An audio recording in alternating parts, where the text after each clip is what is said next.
Gayasu said that to Brahmaji, whoever touch me, their sin will be go appear. That the boon I want.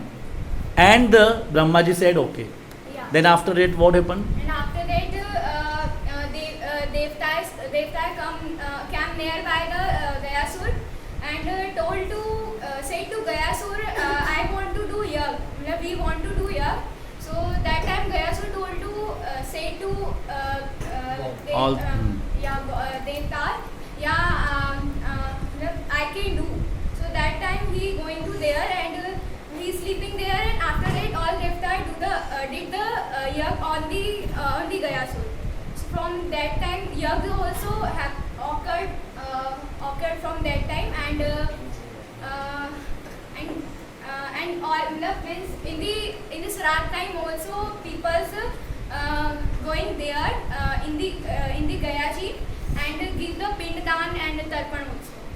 And one thing more I want to add, that she spoken right. According to there is our Hindu Dharma says that, and our Lord Sri Vishnu, when we heard about him, he also took the form of ancestor that time, and that's why we are doing the Shraddh, Tarpan and all of the things. And It means the Vishnu ji also take the form of our ancestor. there. And Gayasur actually a kind of the hard working asur.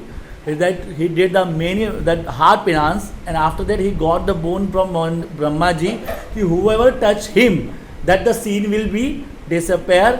That will be, it means that particular person will be get the free from their all the sins.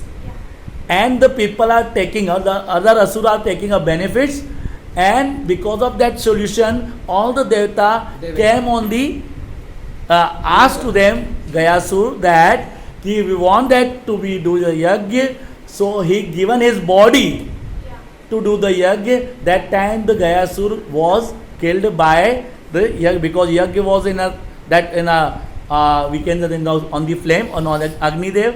So he died, but that place is still now is considered to be get the all the sins to free after doing the Pindadan there.